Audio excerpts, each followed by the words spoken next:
Hi, I'm Louis Starr, a strategic energy management coach. In today's video, we're exploring what happens when cooling performance starts to slip, not because of a dramatic failure, but because of something quietly clogging your system. It's a common issue with DX systems and an easy one to overlook.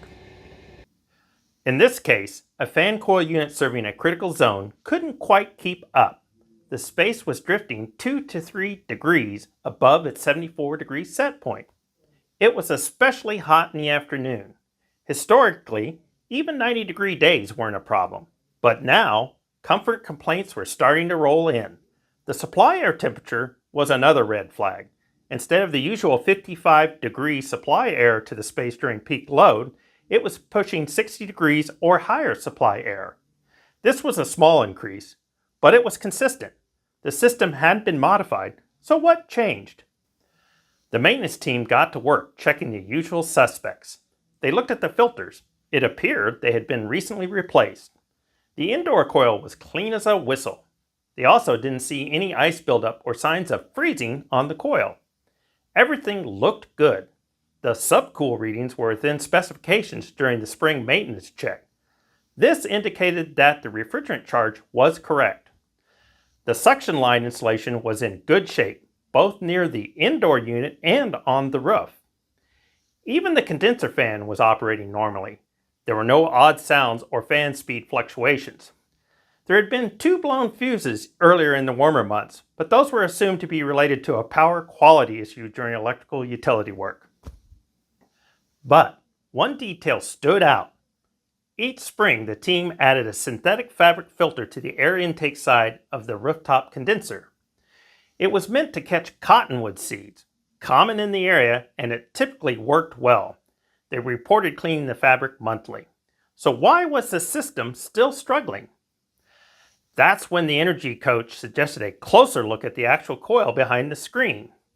Even if the fabric filter had been clean, what if debris had bypassed it at some point?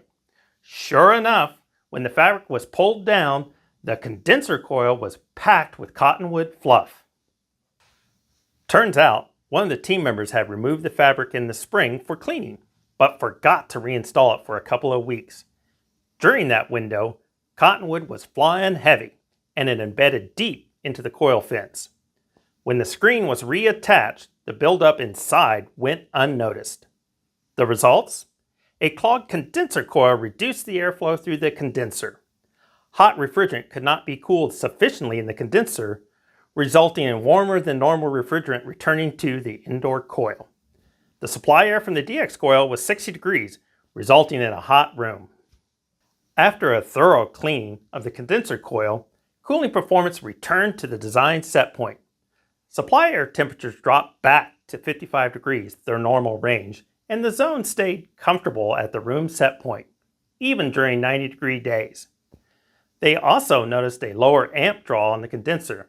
This was a clear sign the condenser wasn't overworking anymore.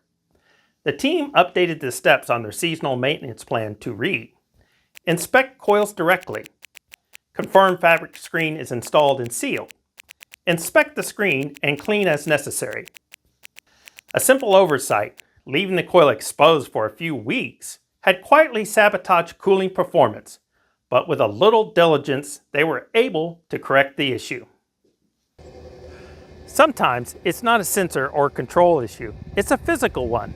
Even with great procedures in place, small lapses can cause a big performance drop.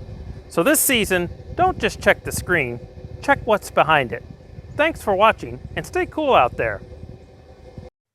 Thank you for watching this Energy Trust of Oregon video. Check out the other energy-saving videos in this series by using the QR code.